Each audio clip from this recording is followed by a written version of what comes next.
స్తోత్రం కలిగిన గాక. ఈ రాత్రి దేవుడి సన్నిధిలో కూడి వచ్చి ఆరాధన చేయడానికి దేవుడు కృప చేసిన స్తోత్రం. స్థానిక సంఘ కబడి సంఘ బిడ్డలకి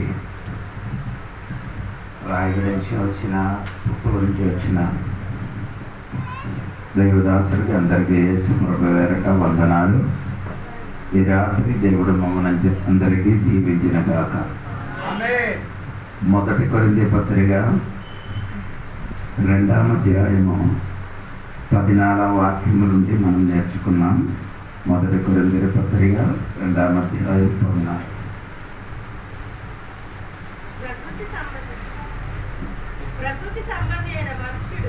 సరే అండి, మనం నేర్చుకున్న విషయము ప్రకృతి సంబంధి అయిన మనిషి. ఆ ప్రకృతి సంబంధమైన మనిషిని గురించి మనము కొన్ని క్లాసులు నేను చెప్పారు. ఈరోజు కూడా దాని నుండి మాట్లాడడానికి దేవుడు కృప చేయడానికి ప్రార్థన చేయండి. స్తోత్రం. ప్రకృతి సంబంధమైన మనిషిని గురించి దానికి ఆ సంబంధి గురించి మనము ఆ వాక్యములు రాయబడిందండి. చూడండి ఒకసారి కూడా ఆ 14వ వాక్యం పూర్తిగా చదవండి.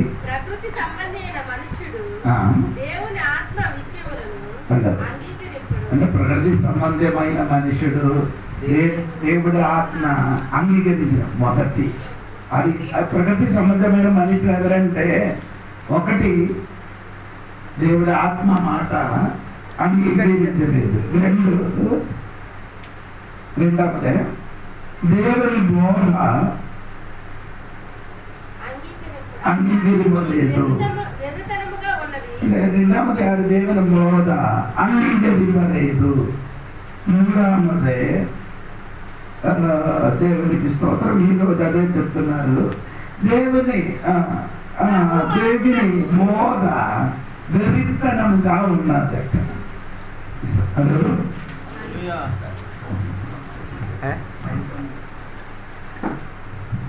ప్రకృతి సంబంధమైన మనుషుడు వినండి, ఒకటి దేవుడు ఆత్మ అంగీకరించలేదు. దేవుడు ఆత్మ ఏం చెప్తున్నా కానీ దాని ప్రకారం నడవడు. దేవుడు ఆత్మ సెలవిస్తున్నట్టుగా జీవించిన అది అటువంటి వారు ఎవరంటే ప్రకృతి సంబంధమైన మనుషులు. అది దేవుడి మాట అంటే దేవుడి ఆత్మ ఏం చెప్తున్నారో వాటిని గ్రహించడు, ఆ మాటకి ఏం చేయను, గ్రహించడు. ఇప్పుడు చాలా మంది విశ్వాసులు ఉన్నాం, అది దేవుడి మాట ఏం చేయను, దేవుడి ఆత్మ మాట గ్రహించరు. అటువంటి వాడు ప్రకృతి సంబంధమైన.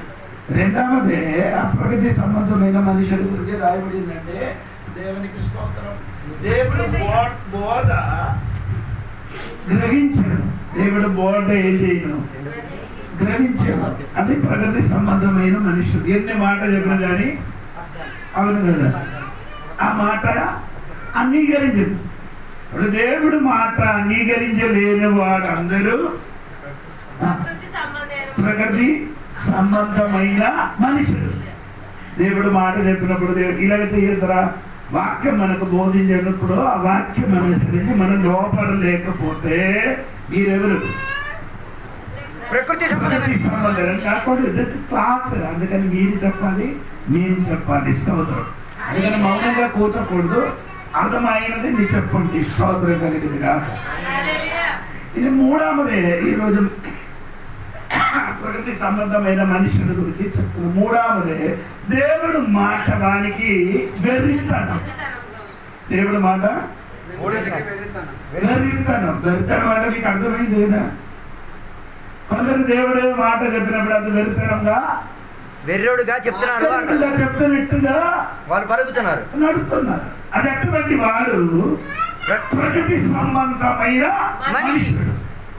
ఇప్పుడు ఈ రాత్రి మనకు ప్రకృతి సంబంధమైన మనుషులు కాదు, ఆత్మ సంబంధం. అది అక్కడికి వస్తుంది దేవునికి సొంతం. అంటే ఈ ప్రకృతి సంబంధమైన మనుషులు చెయ్యని పని మీరు చూడండి. మొదటి కొరింథీ పత్రిక 1వ అధ్యాయము 22వ వాక్యం చూడండి. 1వ అధ్యాయం 22వ. అంటే ఈ ప్రగతి సంబంధమైన ఆ బెరుతనం ఉన్నవాడు, ప్రగతి సంబంధమైన మనిషికి బెరుతనం ఉంది. ఆడికి ఫస్ట్ ఏం కావాలి? సూచనలు కావాలి. ఆడికి సూచన కావాలి. బెరుతనం. దేవుడు ఉంటే నీకు ఇప్పుడు తెలియపరచాలి. దేవుడు ఏమి ఉంటే ఇప్పుడు ఏదైనా అద్భుతాలు చేయాలి. ఒకరు చెప్పిన దేవుడు ఇప్పుడు ఉంటే ఆకాశంలో అగ్గి కురిపించి నా మీదకి నన్ను అలాగే దేవుడు చేస్తావా? అలా సూచనలు దేవుడు చూపిస్తారు. దేవుడు చూపిస్తావా? అలా సూచన చూపించి నేను దేవుడిని నమ్మించాలి. అలాగే దేవుడు నిన్ను నమ్మించడానికి దేవుడికి ఏం లేదు, అవసరం లేదు. అవసరం లేదు. అక్కడే దేవుడు నమ్మించాడు. దేవుడు నిన్ను నమ్మించడానికి ఆకాశం చూస్తే తెలిసిపోతుంది. నక్షత్రాలు చూసుకుంటే తెలిసిపోతుంది. నీ శరీరం చూసుకుంటే తెలిసిపోయేదే. దేవుడు నీకు అయ్యో నీ దగ్గర ఈ వెళుతున్న వాడికి నేను ఇప్పుడు ఒక సూచన చూపించి నేను ఉన్నానని చూపించాను. నీ దేవుడు నిరూపించను. నిరూపించిన ఆయనకి అలా అక్కర్లేదు. స్తోత్రం. ఆయనకి ఎప్పుడు ఏంటి అవసరం? సూచన.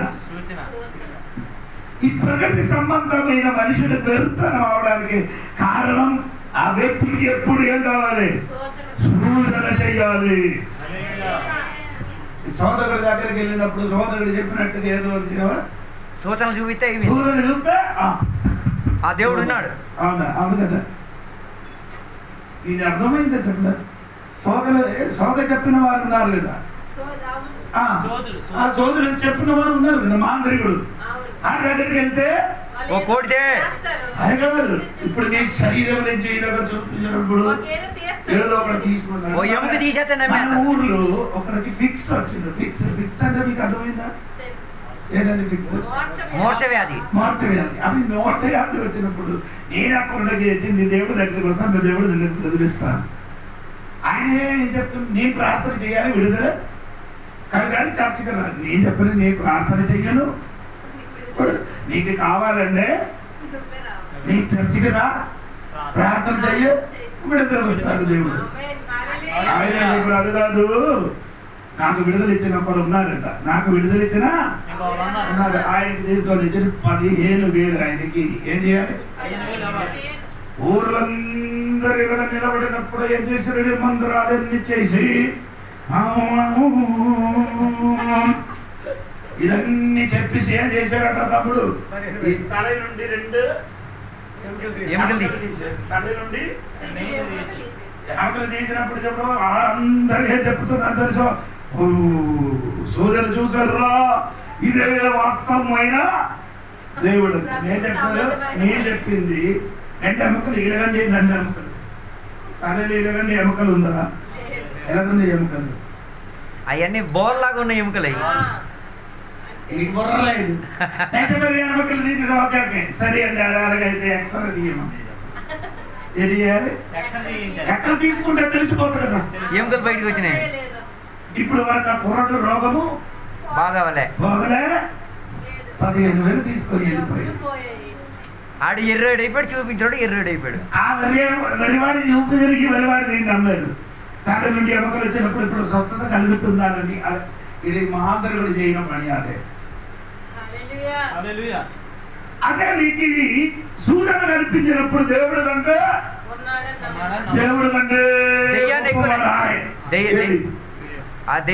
సెకండ్ గా ఉంటాడు. ఆ యజ్రాలే మంచివాడు అంటాడు. మోసగారి చేతులు కర్ర కిందకి వేసినప్పుడు అది ఏమైంది? పామైంది. ఆ సోదరుడు మహాంతరుడు కూడా ఏం చేసేది? ఆ కర్ర కిందకి వేసాడు. అప్పుడు ఏమైంది? పామైంది. మోస పాము ఆ కర్ర అందరికి మురిగేది. మోస చేసిన అందరికి ఏం చేయాలి? అందరు పాములకి ఏం చేశాడు? ఆడ అది చేయలేదే. ఏది? మోస చేసినట్ట. మోస చేసినట్టుగా మాంత్రికుడు చేయలేకపోయాడు. ఈ కాలములు సంఘములు ఉన్న కొందరు పార్టీ కూడా అదే నమ్ముతున్నారు. ఏది? చోటు చెప్పడం కాదు. ఆడ ఏదైనా ఎక్కడికి చూస్తున్నట్టే వీడు నమ్ముతున్నారు. అయ్యో వీడ గొప్పది. నేను నమ్మను. నేను ఇదన్నీ తెలిసిన కాబట్టి జ్ఞానమున నా దేవుడు గొప్పవాడు నైపుణ్యం నా కుమారుడు ఆరాధన నడిపించినప్పుడు నాకు సంతోషం కలిగింది. నా దేవుడు గొప్పవాడు స్తోత్రం కలిగింది. నా దేవుడు గొప్పవాడంటే అది నీ కోరుకున్నప్పుడు సూచన చెయ్యను. ఇప్పుడు నాకు విడుదల కావాలి. ఇప్పుడు దేవుడు విడుదల ఇవ్వడు. సూచన కోరేవాడైతే సూచన కోసం నీవు ఎప్పుడు విడుదల కావాలంటే విడుదల రాదు. అంటే నువ్వు కోరినవాడు కాదు, మనిషి కోరినప్పుడు కాదు దేవుడు. దేవుడు చేసిన పని దేవుడు తాను కోరినప్పుడే అద్భుతం చేస్తాడు. మనం కోరినప్పుడు దేవుడు చేయరు, అద్భుతాలు చేయరు. స్తోత్రం. యూదులకి ఏం కావాలా? సూచనలు కావాలి. మన విశ్వాసులకి నీవంది వాడు. అద్భుతాలు ఎక్కడైతే అక్కడికి వెళ్ళిపోతారు. ఇది చూపిస్తే సరిపోతుంది. కోడిని కోసేసి ఆ కోడి తలకాయ ఇలా పడేసి ఇప్పుడు బతికేద్దరా అంటే నమ్మేస్తారు. నమ్ముతున్నాడు నమ్మించినట్టుగా వాళ్ళు చేస్తారు. అంతే కదా, అప్పుడు నీయమవుతుంది. ఆ తల ఇలా నిలబడితే చాలు.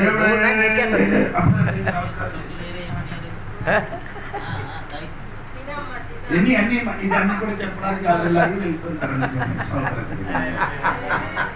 వాళ్ళ వ్యాపారాలు పోతాయి.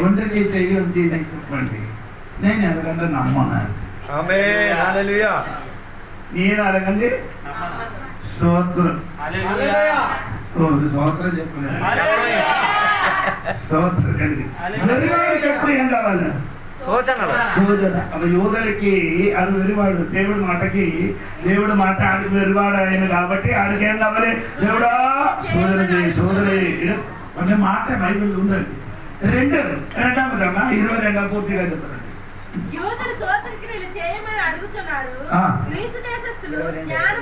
క్రీస్తు దేశస్తులు ఏం కావాలి? అది జ్ఞానం కావాలి. సోదరు అది జ్ఞానం వెతుకు. ఏం కావాలి? జ్ఞానం వెతికితే అలా వెళ్ళిపోతున్నారు. ఈ కాలంలో కొందరు జ్ఞానీయులు అని చెప్పుకున్నవాడు వెరివాడుగా మారిపోయిందండి. జ్ఞానుడు అని చెప్పిన వాడు మూర్ఖుల కన్నా మూర్ఖుడుగా వెరివాడుగా మారిపోయింది. స్తోత్రం కలిగింది. కొందరికి గ్రీక్ దేశస్తులు అంటే అన్యులు. గ్రీక్ దేశస్తులు అంటే అన్యులకి ఏమేమి కావాలి? జ్ఞానం. ఎన్ని పుస్తకాలు చదివేస్తారు. ఎన్ని పుస్తకాలు చదువుతున్నాం. చదివి తెలిసి ఇక్కడ వెళ్ళి అక్కడికి వెళ్ళి మొత్తం ఏరికి మొత్తం తిరిగి డబ్బులు ఖర్చు చేసి తిరిగి వచ్చారు. ఇప్పుడు వరకు ఏమి జరగాలి అలాగా ఉన్నాం. ఏది అప్పుడున్నవాడు ఇప్పుడు ఎలా ఉంది అనుకుంటున్నారు. సోదరు అంటే ఈ వెరివాడు వాడండి. దేవుని బోధి ఆడికి వెరివాడు. ఆడికి ఏం కావాలి? జ్ఞానం కావాలి. జ్ఞానం మీద ఆధారపడిన వాడు. 25వ వాక్యం చూడము. ఇది 25వ వాక్యం. 25. దేవుని వెరుతనము మనిషి జ్ఞానము కంటే జ్ఞానము కలది. దేవుని బలహీనత మనుషుల బలము కంటే బలమైనది. అంటే రోమాలు ఉన్న వారికి ఏం కాదు? బలం. అదేం దేవుడు కాదు. దేవుడికి నమ్మలేదు. ఎవరికి నమ్ముతున్నారు? బలం మీద, సొంత శక్తుల మీద. సొంత శక్తి. దేవుడు లేదు, ఎవరు లేదురా, నేనే దేవుడు అంట. తన తానే చెప్తున్నారు. అదే తన తాను చెప్తున్నా. నాకు బలం ఉన్నా కాబట్టి నేను బ్రతుకుతున్నారట. నాకు బలం ఉన్నా కాబట్టి నేను బతికేస్తున్నాను అనుకున్నారు. సహోదరులారా, నీ బలంతో కాదు నీ బ్రతకడం, జ్ఞానంతో కాదు బ్రతకడం, సూచన క్రియలతో కాదు. అవన్నీ వెరివాడు. ఇది ప్రకృతి సంబంధమైన మనుషుడికి కావాలంటే సూచన కావాలి. ప్రకృతి సంబంధమైన మనుషుడికి జ్ఞానం కావాలి. ప్రకృతి సంబంధమైన మనుషుడు చెప్తున్నాం బలం. ఇది నా బలంతోనే జరిగేది. ఇదన్నీ దేవుడు ఏం చేయలేదురా. నేను కష్టపడి నేనే చేసి సంపాదించాను. ఎవడోనైనా దేవుడు ఊపిరి ఇవ్వలేదని అనుకో, నీ చేయగలవా? ఏ చేస్తావా? ఇల్లు కడతావా? బండి కొడతావా? ఏదైనా బండి ఇండి ఏం కొనదరా పెట్టి లోపలికి వెళ్ళిపోతాను. నీ బలం చేస్తే ఏం కాదు. బలమున్న అలెగ్జాండర్ ఏం చెప్పారంటే ఒక్కొక్క రాజ్యం గెలిచి ఇండియన్ మహాసముద్రం దగ్గరికి వచ్చి ఎక్కడికి వచ్చారు? మహా సముద్రం దగ్గర. ఏ సముద్రము నీ కూడా ఒక దేశం అయితే నిన్ను కూడా నేనే చేస్తాను, ఆక్రమించి గెలుస్తామని చెప్పారు. కానీ అక్కడ ఇండియాలో వచ్చినప్పుడు ఏమంటారు బాబు, అక్కడ నీటిని స్నానం చేశారు, మలేరియా వచ్చారు, 33వ సంవత్సరం చచ్చిపోయినప్పుడు చచ్చిపోయిన ముందుకు చెప్పారు. ఆడికి అర్థమైంది నేను చచ్చిపోతాను, అందుకని ఒక పని చేయాలి, మందరికి పిలిచి ఒక పని చేయాలి. ఏం చేయాలి? పెట్టికి 2 కన్నం పెట్టి 2 చేయాలి, బయటికి పెట్టాలి. ఎందుకు బయటికి పెట్టాలి? వచ్చినప్పుడు ఏం తీసుకొని రాలి, వెళ్ళినప్పుడు ఎంత బలవంతుడైనా ద గ్రేట్ అలెగ్జాండర్ కూడా ఒట్టి చేతే వచ్చింది, ఒట్టి చేత వెళ్ళిపోతున్నారు అన్నయ్య. ఎంతమందికి అర్థమైందని నాకు తెలియదు. దేవునికి స్తోత్రం కలుగును గాక. చెప్పండి. నీ శక్తితో కాదు, నీ శక్తిని ఆశ్రయించిన కొంతమంది ఉంది. 2 జ్ఞానములు ఆశ్రయించిన కొందరు ఉన్నారు. కొందరు సూచనలు మాత్రమే ఆశ్రయించుతున్నారు. అటువంటి వాడికి చెప్తున్న మాట ఏమంటే వెర్రివాడా సోదరు, ప్రగతి సంబంధమైన వెర్రివాడా వెర్రివాడా అని దేవుడు వాక్యములు చెప్తున్నారు. దేవునికి స్తోత్రం కలిగిన గట్టిగా దేవునికి స్తోత్రం. 4 మొదటి కొరింథీ పత్రిక 2వ అధ్యాయం 14వ వాక్యం. ప్రకృతి సంబంధి అయిన మనుష్యుడు దేవుని ఆత్మ విషయములను అంగీకరింపడు, అవి అతనికి వెర్రితనముగా ఉన్నవి, అవి ఆత్మానుభవము చేతనే వివేచింపగలదును గనుక అతడు వాటిని గ్రహింపజాలడు. ఆత్మ సంబంధి అయిన వాడు సరే అండి, అదేంటి ఈ ప్రగతి సంబంధమైన మనిషిని గ్రహింపదు. ఏంటండి? గ్రహించడు. ఏవి దేవుడు విషయం చెప్తున్నా కూడా గ్రహించడు. ఆ గ్రహించిన వాడు ఎటువంటి వారండి? ఆత్మ సంబంధమైన వారు. అంటే ఆయనకి అది గ్రహించలేదు. నికోదేమోస్ గురించి మీకు అందరికీ తెలుసు. యోహాను సువార్త 3వ అధ్యాయం 9వ చూడండి. నికోదేమోస్ గారి గురించి ఒక మాట 3వ అధ్యాయము, యోహాను సువార్త 3వ అధ్యాయము 9వ చూడండి. అందుకు నీకు దేశము నీ సంగతులు ఎలాగూ సాధ్యములని ఆయనను అడుగుగా యేసు ఇట్లనెను, నీవు ఇశ్రాయేలుకు బోధకుడివై ఉండి వీటిని ఎరుగవా? అంటే గ్రహించలేదు. ఆత్మీయ విషయం చెప్పినాడు. ఆత్మీయ విషయం ఆయనకి చెప్పినప్పుడు ఇది ఎలా జరుగుతుంది అన్నాడు. ఎలా జరుగుతున్నది? ఎవరికి అడుగుతున్నారు? యేసయ్యకి అడుగుతున్నాడు. ఆడెవరు? ఇశ్రాయేలుకి బోధకుడు, ఇశ్రాయేలుకి బోధించిన బోధకుడు. బోధకుడికి ఇప్పుడు ఎప్పుడు కొత్తగా జన్మించలేకపోతే నీ పరలోకము చేరనని చెప్పిన వెంటనే ఆయన దేవుడి యేసయ్య ఇది ఎలా సాధ్యం? ఒక్కసారి తల్లి కడుపులకి వెళ్ళి జన్మించుకొని రావాలా? బాబు అలాగే ఎప్పుడైనా జరిగిందా? ఇదెందుకు అడిగే దేవుడు విషయం ఆడ ఏం చేయలేదు, గ్రహించడం లేదు. అది ఎలాగా జరుగుతున్నారు అడుగుతున్నారు. చాలా మందికి ఇప్పుడు కూడా దేవుడి విషయం చెప్తే కొందరు ఏం చేయలేదు, గ్రహించలేకపోతున్నారు. గ్రహించలేని వాడికి చెప్పిన మాట ఏమనగండి? ప్రగతి సంబంధమైన మనుషులండి. దేవునికి స్తోత్రం. దేవుడు మాట ఎన్ని చెప్పిన కానీ తనకి గ్రహించే శక్తి లేదు. గ్రహించిన శక్తి ఆడ ఏం చెప్తున్నా? ఇది ఎలా జరిగేదండి? ఇప్పుడు మన భాషలు చెప్తే అయ్యగారు అలాగే చెప్తారు, నేను ఎలా ఉన్నాను అనగమ్మా. అయ్యగారు అన్ని అలా వాక్యాలు చెప్తాను. అయ్యగారు ఏం చెప్పినా కానీ నేను మాత్రం నాకే నచ్చినట్టు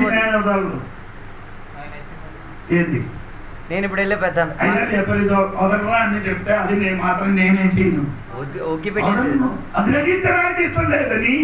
ప్రగతి సంబంధమైన మనుషుడు, ఆత్మీయ సంబంధమైన మనుషులు అయితే ఏం చెప్తున్నా కానీ అది విడిచిపెట్టి దేవుడి సన్నిధిలోకి వస్తుంది. ఆడికి దేవుడి విషయం కంటే ముఖ్యము ప్రగతి సంబంధమైన ఆచారాలు. అవును కదా? ప్రగతి సంబంధమైన ఆచారానికి కావాలి. అదే ఆధారం చచ్చిన కానీ ఒగ్గి పెట్టేది లేదు. అప్పుడు ఈ కోతి పాములకి పట్టినట్టుగా, కోతి పాములకు పట్టకుండా ఆ పాము చచ్చిన కానీ కోతి ఏం చేయదు.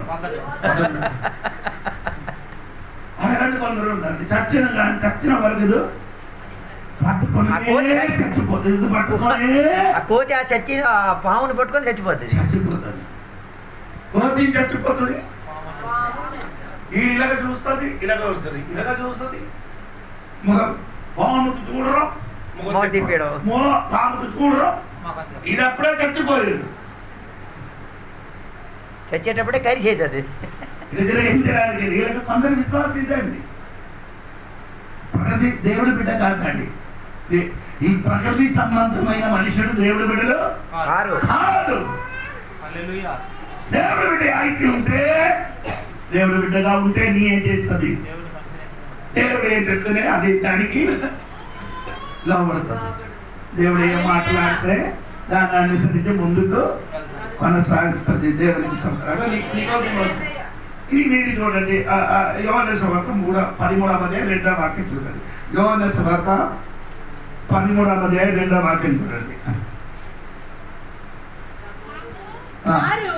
భోజనం చేయుచుండగా ఆయనను అప్పగింపవలనని సీమోను కుమారుడు ఇస్కరియోతు యోధ హృదయంలో అపవాది ఇంతకు ముందు ఆలోచన పుట్టించి ప్రకృతి సంబంధమైన మనుషులు గ్రహించను. ఎన్ని సంవత్సరాలు యేసయ్య తోడే నడిచారు ఇస్కరియోతు యూదా గారు? ఎన్ని సంవత్సరాలు ఇస్కరియోతు యూదా? ఎన్ని సంవత్సరాలు యేసు ప్రభు తోడుగా ఇస్కరియోతు యూదా? 3.5 సంవత్సరము యేసయ్య తోడుగా నడిచారు. అద్భుతం చూశారు, స్వస్థపరిచలు చూశారు, 5 రొట్టి 2 చేప 5,000కి చూశారు. అన్ని అద్భుతం చూశారు. కానీ ఆడి హృదయము దేవుడు తోడుగా లేదు. అది ప్రకృతి సంబంధమైన మనుషుడు. అవును కదా? యేసయ్య తోడు నడిచేది, యేసయ్య నుండి అద్భుతం చూసేది, యేసయ్య నుండి విడుదల చూశారు. అటువంటి మనుషులు మారాలి కదా. దేవుడు మాట గ్రహించాలి కదా. ఆడి గ్రహించారా? లేదు. గ్రహించాడు. ఆడికి ఏం కావాలి? డబ్బే. యేసయ్య తోడుగా ఉన్నా రొట్టి తినడం, అద్భుతం చూడడం, డబ్బు తీసుకోవడం. హలో, నా తోడుగా ఉన్నావా లేదా నాకు తెలియదు. నీకు అర్థం అవుతున్నాను లేదా నాకు తెలియదు. అందుకే నన్ను ఎలా చెప్తున్నారు? స్తోత్రం కలిగి ప్రగతి సంబంధమైన మనుషుడు యేసయ్య తోడుగా తిరుగుతున్నాడు, అద్భుతమని చూసేది. కానీ గ్రహించలేదు. దేవుడి విషయం గ్రహిస్తూ ఉంటే ఎప్పుడు సాతాను ఆడు హృదయం ప్రవేశించాడు. సాతాను ఇస్కరియోతు యూదా హృదయంలో ప్రవేశించే తత్వమే ఉండదు. స్తోత్రం. ఎందుకు యూదా మారలేదు? అది ప్రకృతి సంబంధమైన మనుషుడు దేవుడు మాట గ్రహించలేదు. 12 అపోస్తలులు 11 మందులు దేవుడు మాట గ్రహించుకున్నారు. 11 మందులు దేవుని మాట గ్రహించుకున్నారు. అక్కడ మాత్రము గ్రహించలేదు. అర్థంగా ప్రకృతి సంబంధమైన మంచిగా మారి ప్రకృతి సంబంధమైన మనుషులు అటువంటి వాడే ఎన్ని మాట దేవుడు వాక్యం చెప్పిన గాని గ్రహించలేకపోయాడు. గ్రహించిన మనస్సు లేకపోతున్నారు. అలా వెర్రివాడైపోయి ఉరిపోసుకొని చచ్చిపోయాడు. అర్థమైందప్పుడు అటువంటి వాడు అంగీకరించలేను కాబట్టి, యూదా దేవుని బోధ అంగీకరించలేదు కాబట్టి తొదకేమైంది? ఉరి పోసి చచ్చిపోవల స్థితిలోకి వచ్చింది. దేవుడు మాట గ్రహించలేని వాడని ఇస్కరియోతు. ఇంకా ఒక వ్యక్తి ఉందండి, అది కూడా మనం చూస్తాం. లూకా సువార్త 12వ అధ్యాయం దగ్గరండి. 12వ అధ్యాయము 19 వాక్యం చూడండి.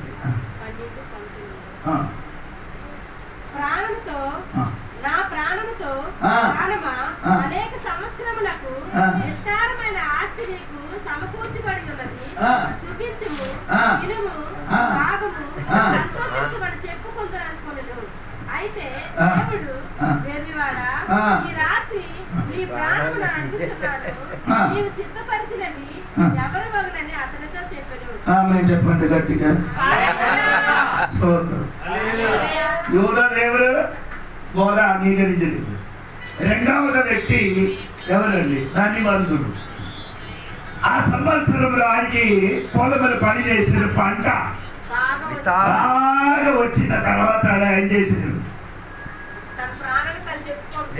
పంట ధారాళంగా వచ్చినప్పుడు తన భరణశాలని అవన్నీ ఏం చేశాడు? కూడబెట్టేసుకొని ఉంచాడు. కూడబెట్టుకొని ఉండి దాన్ని చూసి అప్పుడు చెప్తున్నారు, తినుము తాగుము. అది కదా అందరు ఇప్పుడు కూడా దేవుడు మాట అంగీకరించండి. తినరా తాగడా తాగరా కొంచెం కొంచెం తాగుబోతా కొంచెం కొంచెంగా తాగు. తినరా తినడము తాగడం తాగడం సుఖించడం సంతోషం.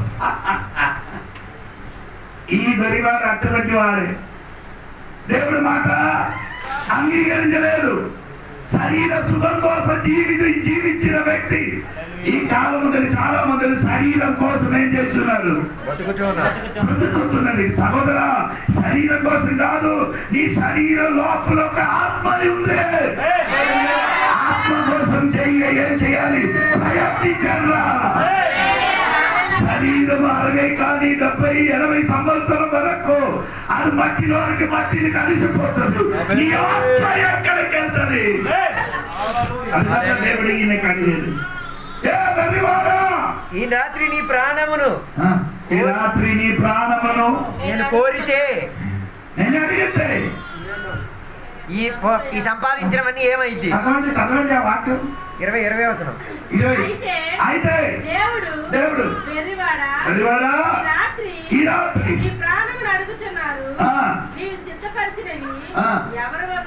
అదే నేను నీకు అడుగుతున్నాను. నీ సిద్ధపరిచే ఇల్లు ఉంది, బండి ఉంది, అన్ని ఉంది. ఈ సిద్ధపరిచని రేపు ఎవరు తీసుకున్నారు ఎవరికి తెలియదు.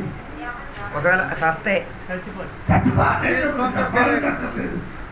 నీకు నా బండి కారు, నా కారు ఉంది, చచ్చిపోతే రేపు ఈ కారు ఎవరు తీసుకోండి ఎవరికి తెలుసు. అదృష్టవంతుడు ఎవడు తీసుకున్నా.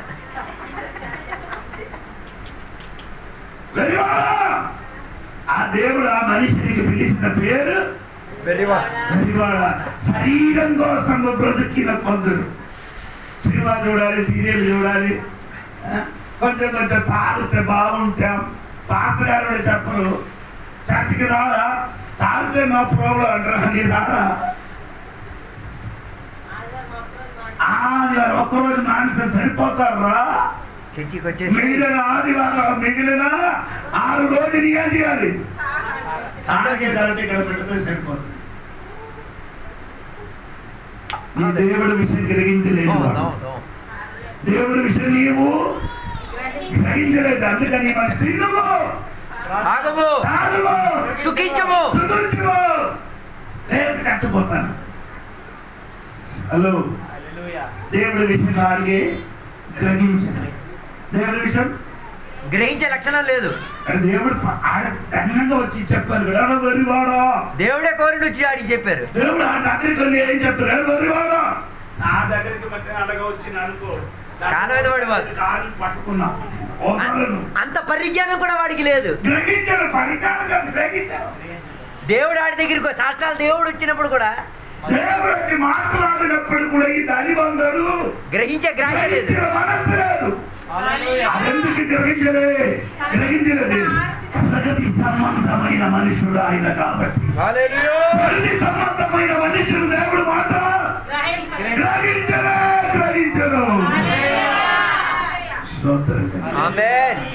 నేను చెప్పిన నీకు అర్థమైందో లేదో నాకు తెలియదు. దేవునికి స్తోత్రం కలిగింది. వారి కడిపే వారికి దేవుడు. వారికి అది నేను చెప్పిన కదా. ఫిలిప్పీ గ్రంథం 3వ వాక్యం. ఫిలిప్పీ గ్రంథం 3:19. త్వరగా కదమ్మా. అంటే వారి గడిపే తాగరా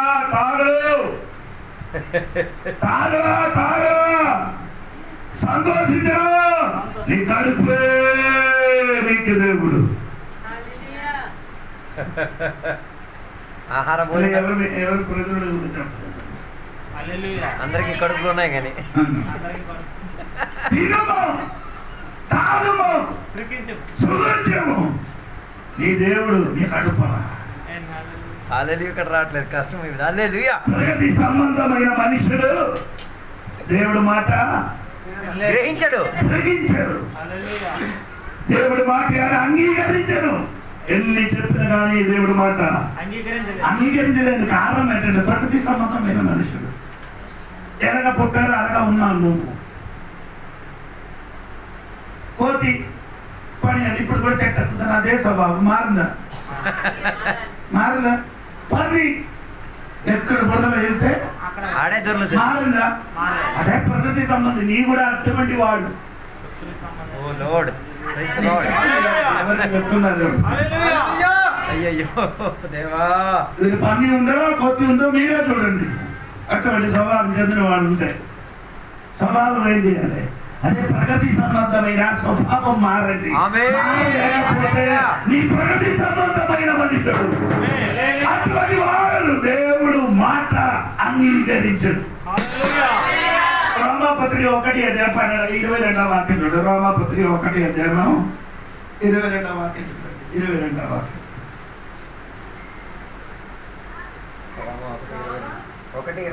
1:22. వారి అవివేక హృదయము అంధకారమాయను, తాము జ్ఞానులమని చెప్పుకొనుచు బుద్ధిహీనులైరి.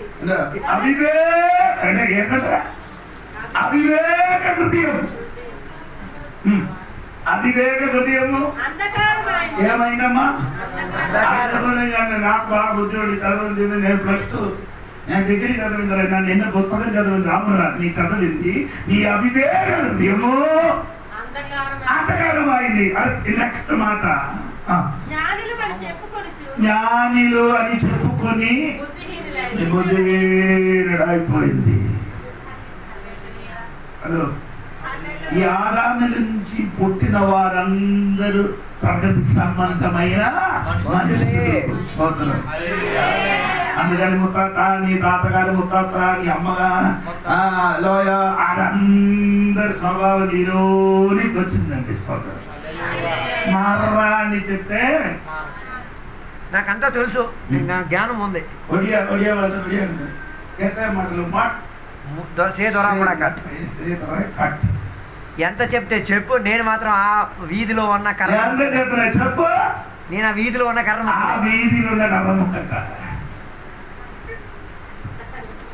కదిలేదు లేదు, మిదిలేదు లేదు, ఎలాగున్నా నల్లబడ్డాను. ప్రగతి సంబంధమైన మనుషులు దేవుడికి స్తోత్రం కలిగించారు. స్తోత్రం కలిగింది. ప్రగతి సంబంధమైన మనుషులు ఎవడు అని తెలియడానికి 2-3 మాటలు ఉంది. అది చెప్తూ నేను మాట కూర్చున్నాను. స్తోత్రం. ఎబ్రీ పత్రిక 10:29 వాక్యం చూడండి. 29 వాక్యం. ఇట్లుండగా దేవుని కుమారుని పాదములతో త్రొక్కి తాను పరిశుద్ధపరచబడుటకు సాధనమైన నిబంధన రక్తమును అపవిత్రమైనదిగా ఎంచి కృపకు మూలముగా ఆత్మను తిరస్కరించిన వాడు ఎంత ఎక్కువైన దండనకు పాత్రుడుగా ఎంచబడనని మీకు తోచును. అంటే చూడండి, ప్రకృతి సంబంధం మనిషిని ఎవడు వారు చెందిన పని. 29 వాక్యం ఒకసారి కూడా వినండి. ఇట్లుండగా దేవుని కుమారుని పాదములతో త్రొక్కి, అంటే దేవుని కుమారుని పాదంలో ఏం చేశాడు? తొక్కుతుంది. యేసయ్య అంటే ఎవడు? ఏసైకి ఏం చేస్తుంది? ఏసై ఏం చెప్పారు కానీ ఏసై మాటలు ఏమంటారు అని కాలుతో తొక్కుతుంది వెళ్ళిపోతున్నారు. ఎలా నిలబడరా బాబు. ఏసై అంటే ఏసై జీవితం ఏంటి? ఏసై ఎలాగా నడిచేది? ఏసై పరిశుద్ధం ఎలాగుంది? ఏసై దేనికోసం చచ్చిపోయేది? ఏసిపోయేది? ఈ విషయం నుండి ఒకసారి ఆలోచించారు. నీ ఆ మాట వినినప్పుడు వెంటనే కాలుతో తొక్కి వెళ్ళిపోతున్నాడు. ఇది ప్రగతి సంబంధమైన మనుషుడు. ఇది నాకు నా ఇంటికి వారికి అక్కర్లేదని చెప్పుకొని తొక్కేసి వెళ్ళిపోతున్నాడు. తొక్కేసి వెళ్ళిపోవడం, దేవుణ్ణే తొక్కేసి వెళ్ళిపోతున్నాడు. హలో, ఇది ప్రకృతి సంబంధమైన మనుష్యుడు. యేసయ్య గురించి చెప్పినప్పుడు ఒకసారి ఆలోచించండి. దేవునికి స్తోత్రం.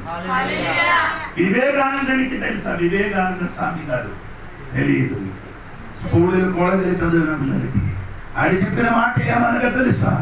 యేసు ఇప్పుడు బ్రతికి ఉంటే నా గుంటిల రక్తంలోని ఆయన కాలు కడుగుతున్నారు. ఏంటని చెప్పారు వివేకానంద స్వామి గారు? ఇప్పుడు అంటే ఆయన బ్రతికి ఉన్న సమయంలో యేసయ్య ఉంటే నా గుంటిల రక్తం, వివేక స్వామి గారి గుండెల రక్తం తీసుకొని యేసయ్య కాలి నేను కడుగుతానని చెప్పిందంటారా బాబు? స్తోత్రగలి తొక్కలే. యేసు అందముంద పరిశుద్ధుడని వివేక స్వామి గారు చెప్పినప్పుడు వివేకమున్న మన భారతదేశంలో ఉన్న స్వామిలు ఎవరు కూడా నమ్మరు. తొక్కేసి వెళ్ళిపోవడం, తొక్కేసి వెళ్ళిపోవడం. యేసయ్య ప్రకృతి సంబంధమైన మనుషుడు ఎవరంటే దేవుడు యేసయ్యకి కాలుతో తొక్కిసి ఏం చేస్తున్నాను? వెళ్ళిపోయిన వాడండి. దేవునికి స్తోత్రం. అంటే యేసు చెప్పారు, నేనే మార్గం, నేనే సత్యం, నేనే జీవం. యేసు అలాగే చెప్పిన వాడు ఎవరైనా? నేనే అందరూ మార్గం చూపించేది. అందరూ ఇక్కడ ఈ భారతదేశంలో చాలా మంది పుట్టారు. వారందరూ ఏం చేశారు? ఇదిగో వెళ్ళిపోమని మార్గము చూపించారు. యేసు ప్రభు మార్గం చూపలేదు, నేనే మార్గం. నేనే మార్గం. యోగం పుట్టి పెరిగిన వారందరూ చెప్పారు సత్యం ఒకటి ఉంది అని చెప్పినప్పుడు యేసు ప్రభు చెప్పారు సత్యం నేనే. ఎంతమందికి అర్థమైందని సత్యమైన యేసయ్యకి నీ తెలుసుకో. పీలాతోసు గారు అంటే చూడండి వాక్యం ఒకసారి. యోహాను సువార్త 18వ అధ్యాయం 38 వాక్యం. యోహాను సువార్త 18వ అధ్యాయం 38.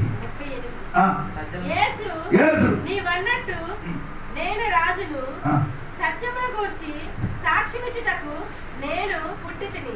ఇందు నిమిత్తమే ఈ లోకమునకు వచ్చితిని. సత్య సంబంధి అయిన ప్రతివాడును నా మాట విననెను. అందుకు పిలాతు సత్యమనగా ఏమిటని ఆయనతో చెప్పారు. పెద్ద రాజులాగా సింహాసనం కూర్చున్నారు. అడుగుతున్నారు సత్యమని ఏమిటి అని. ఈయనెందుకు కూర్చారు? ఆడికి సత్యం గురించి అవగాహన లేక ఆడ కుర్చీలో కూర్చున్న యోగ్యుడే కాడు. రాజుడిగా కూర్చున్న వాడు ఎలాగా సత్యంగా న్యాయంగా ఉండాలి.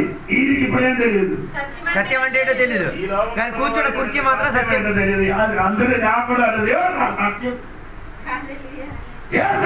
సత్యం ఆయనే సత్యము, ఆయనే మార్గము, ఆయనే జీవము. ఈ రాత్రి ప్రేమి సంబంధమైన మనుషులకి అర్థం కావట్లేదు, గ్రహించలేకపోతున్నారు. ప్రగతి సంబంధమైన మనిషిని ఇదే చేయలేదు, గ్రహించలేదు. దేవునికి స్తోత్రం. రెండమ్మ 29 వాక్యం చదవమ్మా. పరిశుద్ధపరచబడుటకు సాధ్యమైన నిబంధన రక్తమును ఈ రక్తం పరిశుద్ధపరచిన రక్తం. ఈ రక్తం ఏం చేస్తున్నారండి? అదేండి మొదటి యోహాను పత్రిక 1వ అధ్యాయము 7వ వాక్యము. యేసు రక్తము సమస్త పాపము నుండి మమ్మల్ని పరిశుద్ధపరచిన రక్తం ఇదే. స్తోత్రం. ఎంత ఘోరమైన పాపికి రక్తం వలన ఏమవుతుంది? కడగబడుతుంది. యేసు రక్తం సమస్త పాపము నుండి మనల్ని ఏం చేస్తున్నారు? శుద్ధిపరిచిన రక్తం. అదే ఆ యేసయ్య సిలువను 2 దొంగ చనిపోయేది. ఒక దొంగ ఏం చేశారు? యేసును ఒక రక్షకుడుగా అంగీకరించారు. అప్పుడు వరకు ఆ మనిషిని ఏ పని చేశారు? దొంగతనం చేసి బ్రతికిన ఆ పాపి అయిన మనిషిని యేసుక్రీస్తు రక్షకుడుగా అంగీకరించిన ఆ క్షణంలో ఆయన పాపములకి విమోచన కలిగింది. ఎంతమందికి అర్థమైందని తెలియదు.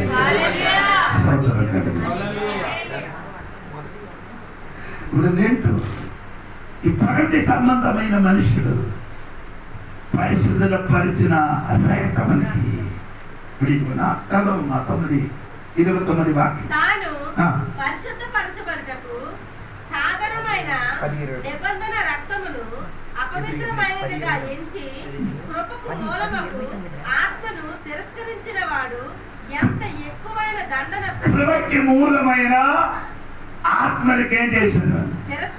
తిరస్కరించడం. ఇన్సల్టింగ్, రిజెక్ట్ చేయడం. Insulted the spirit of grace. ఏం చేస్తున్నారండి? ఎవరికి? Spirit of grace. దేవుడి ఆత్మకి రిజెక్ట్ చేయడం. కృప కలిగిన ఆత్మను ఆయన తుచ్చీకపరిచేస్తారు. దేవునికి రిజెక్ట్ చేయడం. నాకొద్దు. అవును కదా? ఆ దేవుడు మనకు వద్దని. మార్కు సువార్త 5వ అధ్యాయం రండి. అక్కడ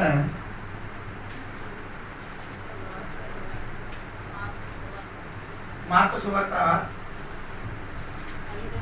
5వ అధ్యాయం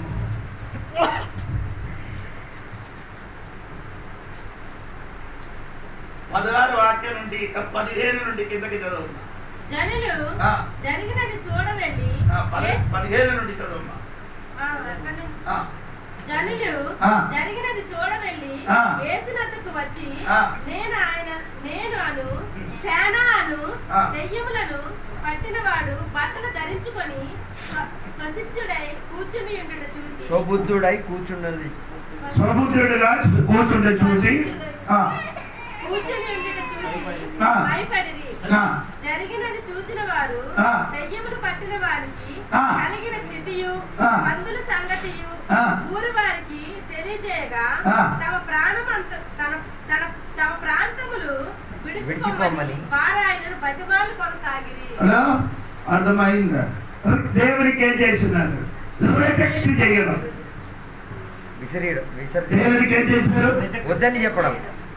కాదు, ధృవీకరించడం. మా ప్రాంతం విడిచిపెట్టి వెళ్ళిపోమంటే తోలేస్తున్నాడు. అంటే 6000 దయ్యం పట్టిన ఒక మనుషుడు అప్పుడు వరకు సమాధిలో నుండి కేకలు వేసి ఏడిసి పగలు రాత్రి కన్నీరు కాచి ఏడిసినప్పుడు ఎవరు కూడా పట్టించలేక సహాయం చేయడానికి లేదు. అప్పుడు యేసు ప్రభు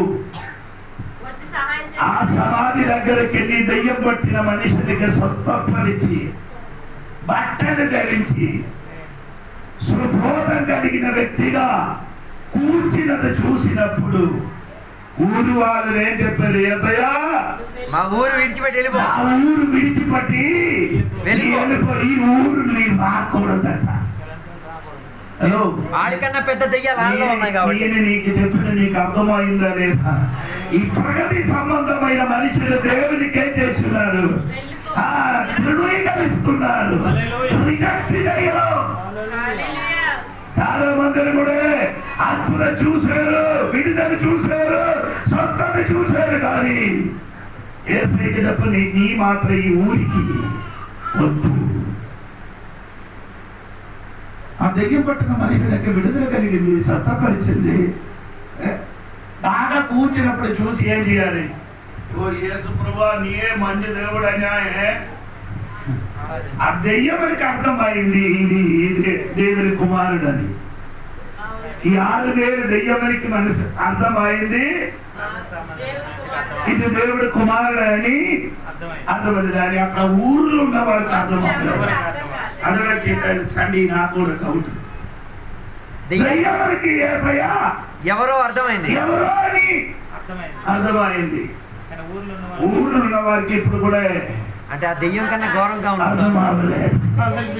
అందుకే వాడైతే యేసు ప్రభువా మా ఈ ఊరు ఊరు విడిచి వెళ్ళిపో, మా ఊరు మా ప్రాంతం విడిచిపెట్టి వెళ్ళిపోని. ఆ ఊరు ప్రాంతము విడిచిపెట్టి వెళ్ళిపో. స్తోత్రం. ఎంతమందికి నేను అర్థమైంది అని చెప్పినట్టు. ఎందుకు అలాగా చెప్తుందంటే ప్రగతి సంబంధమైన మనుషుడు ఆయన కాబట్టి. ప్రగతి సంబంధమైన మనుషుడు చెప్పినప్పుడు యేసయ్య యూగో మన ఊరికి నీ అవసరం లేదు. లేదు, మనకు అవసరం, ఊరికి అవసరం సారా, మా ఊరికి అవసరం పాపం చేయడం, అదే మనకు అవసరం. కానీ యేసు ప్రభు మాత్రము మాకు అక్కర్లేదు. అందరు యేసు ప్రభు అక్కర్లే. ఆ యేసు ప్రభు నమ్ముతున్నారు. నమ్మిన తర్వాత ఏసై పేరు మీద తాగారు. యేసయ్య పేరు మెడ మీద ఏముంది? పెద్ద సిలువ. మెడ మీద ఏముంది? బండికి, ఒంటికి, ఇంటికి మొక్క సిలువ. ఈ సిలువ వేసి మొత్తం తాగడమే. పొద్దు నుంచి రాత్రి వరకు సంపాదిస్తాడు, అర్ధరాత్రి నుంచి పులి తాగుతాడు. నేనైనా అడిగితే యేసయ్యరా నేనే కొడుకురా తాగేసి చెప్తాడు. ఇప్పుడు వరకు నేను చూడలేదు యేసయ్య కొడుకు కట్ట ఇలా కలిసి పాలు తెలవదు. కానీ ఇక్కడికి వచ్చినప్పుడు బోల్డ్ మందిని చూశారు. హల్లెలూయా. స్తోత్రం. నీ ప్రగతి సంబంధమైన మనుషుడు, నీ జీవితం మారాలి. నీ జీవితం మారలేకపోతే పరలోకాన్ని చేరదరా నాయనా. నీ స్వభావములు మారినగాక. స్తోత్రం. ఒక మాట కూడా చెప్పి ఆ మాట ముగిస్తున్నాడమ్మా. ఆ 29 వాక్యము ఒకసారి కూడా చూడమ్మా. స్తోత్రం. ఎబ్రి 10:29. ఇట్లుండగా దేవుని కుమారుని పాదములతో త్రొక్కి దాని పరిశుద్ధ పరచుకొనుటకు సాధనమైన నిబంధన రక్తమును అపవిత్రమైనదిగా నిబంధన రక్తములకు ఏం చెప్పబోతున్నారు? అపవిత్రంగా ఏం చెప్పబడుతున్నారు? యేసు రక్తము,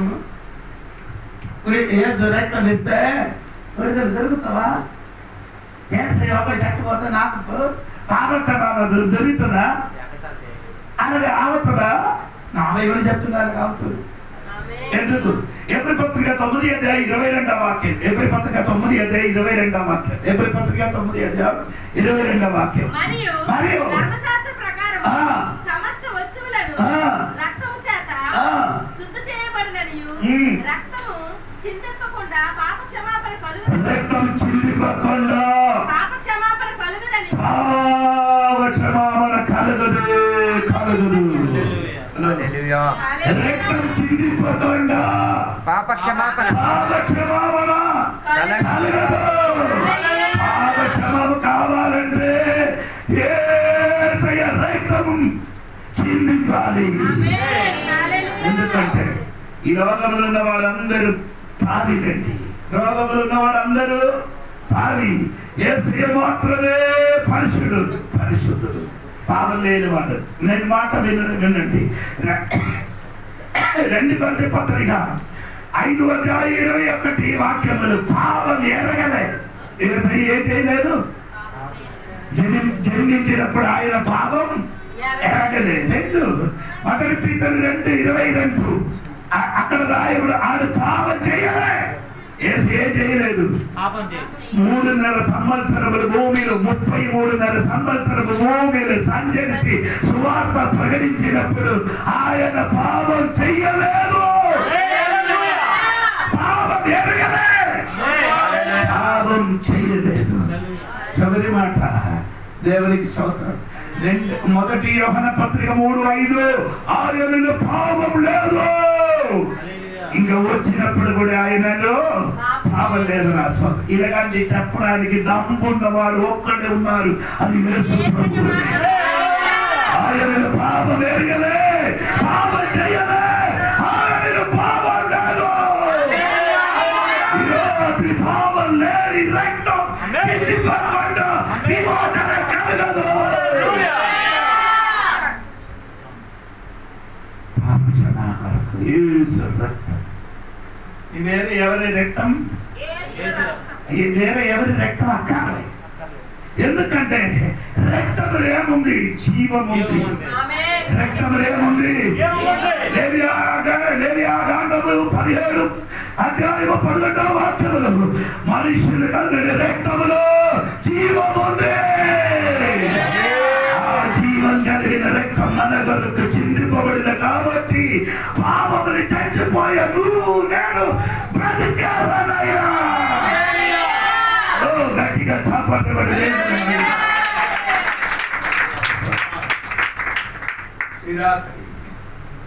ప్రగతి సంబంధమైన వాడు ఎవడు అని నేను చెప్పాను. ఒకటి యేసయ్యకి తొక్కి వెళ్ళిపోతుంది పాదంలోని. రెండు ఆ శుద్ధిపరిచిన రక్తములకి ధృవీకరిస్తున్నారు. మూడవది స్తోత్రం అనుబంధన రక్తం. కొందరు రిజెక్ట్ చేస్తున్నారు. ఈ రాత్రి ప్రియులారనే మాట్లాడుతున్నారు. ఈ ఎన్ని మర్చిపోయిన వాళ్ళ మాటని మర్చిపోదండి. ప్రకృతి సంబంధమైన మనుషులు ఎవడంటే స్తోత్రం ఆయన 2 కొరింథీయుల 2:14 రాయబడిన 4 విషయాలు రాయబడింది. ఒకటి ఆడ ఆత్మ లేనివాడు. 2 ఆడ అంగీకరించలేదు. 3 ఆడ గ్రహించలేదు. 4 అది వెర్రివాడు. యేసయ్య మాట వారికి వెర్రివాడుగా కనిపిస్తున్నారు. అది ప్రగతి సంబంధమైన వాడు. నేను ఈ రాత్రి ఇక్కడ కూడి వచ్చిన సంఘ బిడ్డలకు అడుగుతున్నాను, నీ ఆత్మ సంబంధులు ఉన్నవాడా ప్రకృతి సంబంధం ఉన్న బిడ్డాయా? ఆత్మ సంబంధం ఉన్నవాడు దేవుడు ఏం చెప్తే ఆత్మీయ అనుసరించి నడుస్తాం. దేవుడు చెప్పిన అనుసరించి నడుస్తాం. యేసు ప్రభువు అద్దరికి వెళ్తామని చెప్పినప్పుడు అక్కడికి వెళ్ళడానికి రెడీగా. ఎక్కడ 12 మంది శిక్షకుడికి చెప్పారు, మనకు ఇక్కడ నుండి అద్దరికి వెళ్తాం. నది దాటడానికి కూడా ఆడు తోడుగా ఉంటాం. స్తోత్రం. అది ఆత్మ సంబంధం అన్నమాట. దేవుడు ఏం చెప్తే అది చేయడానికి అవును కదా. నీళ్ళు పాత్రలు వేయమని చెప్పినప్పుడు ఆ మాటకి లోపడింది. దేవుడు ఏం చెప్తే చెయ్యాలి. దేవుడు ఎక్కడికి వెళ్ళడానికి చెప్తే అక్కడికి వెళ్ళిన వాడు ఆత్మ సంబంధుడు. నీ ఆత్మ సంబంధులే అయితే దేవుడి మాటకి లోపడుతుంది. నీ ఆత్మ సంబంధులే అయితే దేవుడికి నీ ఆరాధిస్తాడు. ఈ ఆత్మ సంబంధులైన ఒక బిడ్డలే అయితే ఆయన చెప్పినట్టుగా చెయ్యిన బిడ్డలుగా మారే. నీ ప్రగతి సంబంధులే అయితే ఆ మాట గ్రహించిన ఆ మాటని గ్రహించాను. ఒకటి ఆయనలో ఆత్మ లేదు. 2 ఆడు బోధ అంగీకరించిన. 3 4 ఆడు మీకు బోధిస్తాను. ఈ రాత్రి ఒకసారి పరిశీలించండి. ఈ రాత్రి నీ చెప్పండి, దేవా నీ ఏం చెప్తే అది చేయడానికి నేను సిద్ధంగా ఉన్నామా అని చెప్పడానికి. కళ్ళు మూసుకోండి. ఈ రాత్రి కళ్ళు మూసుకోండి. అందరూ 1 మినిట్ మోకరించండి. దేవుడికి చెప్పండి, దేవుడా నీ ఏం చెప్తే నేను చేయడానికి సిద్ధంగా ఉన్నామని. అగలివాడు మనిషి మనకు కాదు ప్రభా. నేనేం చెప్తే అద్దరికి వెళ్ళమని చెప్తే నేను అద్దరికి వెళ్ళడానికి సిద్ధంగా ఉన్నాను. నీళ్ళు పాత్రలు వేయమని చెప్పినప్పుడు అలాగే చేయడానికి నా సిద్ధంగా ఉంది. 5 రొట్టెలు 2 చేపలు వచ్చినప్పుడు అది పంచి పట్టడానికి నా సిద్ధంగా ఉన్నామని చెప్పడానికి ఎంతమంది ఉంది. నీ ఆత్మీయుడే, నీ ఆత్మీయ మనుషులైతే దేవుడి మాటకి, దేవుని వాక్యానికి, దైవదాసుడి మాటకి నీ లోపడి దాన్ని అనుసరించి నడుస్తాను. ఈ వాక్య ద్వారా దేవుడు దీవించిన కాక ప్రార్థన చేయకూడదు. ప్రార్థన చేద్దాం. పరిశుద్ధ మహోన్నత దేవా నీ వందనాలు. ఈ రాత్రి వేళ దేవ నీ వాక్య లేఖనాలను మేము పరిశోధించాం దేవా. ఈరోజు రాత్రి వేళ వాక్య లేఖనాలు చెప్పబడినట్ల దేవా కొన్ని సార్లు దేవ మేము వేరుతనముగా మారి తీరి దేవా ప్రకృతి సంబంధమైన మనిషిగా దేవా నికోదేమి అడిగినట్టు ఇది ఎలా జరుగుతుందని మేము ప్రశ్నించుతున్నాం. ఇస్కరియోతు యూదాలా దేవుడిచ్చిన విలువైన దాన్ని తుచ్చీకరించి తీరడానుకున్న మనసు కలిగి సాతానును దూరి తీరేందుకు అవకాశం ఇచ్చిన సందర్భాలు ఉన్నాయి దేవా. ఆ ధనవంతునిగా మేము కూడా కొన్నిసార్లు ప్రశ్నించుతున్నాం. తినుము, తాగుము, ఆనందించుము, సుఖించుము, రేపటి గురించి ఏంటి మాకు బాధ అని చెప్పి తుచ్చీకరించిన పద్ధతులు వెర్రివాడిగా ఎన్నోసార్లు మేము చేశాం దేవా. ఈ రాత్రి వేళ పశ్చాత్తాప భావంతో నీ కాళ్ళకెళ్ళి గుర్తుపడుతున్నాం దేవా. మమ్మల్ని మందించు దేవా, క్షమించు దేవా, శుద్ధిపరచుము దేవా, కడుగుము దేవా. నీ రక్తము కేకలేస్తున్నది దేవా. నీ రక్తముతో నన్ను కడుగుమయ్యా, నన్ను శుద్ధిపరచుమయ్యా. నీ రక్తములో పాపము లేదు. నీ రక్తం కడగబడే రక్తం. ఈ రక్తం మమ్మల్ని శుద్ధిపరిచే రక్తం. ఈ రక్తం విలువైన రక్తం అయ్యా. ఈ రాత్రి గల రక్తము కింద దేవ శిలువ నీడలోకొచ్చి ఈ రాత్రి గల ఒప్పుకుంటున్నాం. మమ్మల్ని శుద్ధిపరచుము దేవా. మమ్మల్ని అందరినీ కూడా సహాయపరచమని కోరుచున్నాం. దీవెనలతో నింపినందుకు స్తోత్రం, సహాయపరచినందుకు స్తోత్రం. యేసు నామమున అడిగి పెడుతున్న పరమ తండ్రి, ఆమేన్.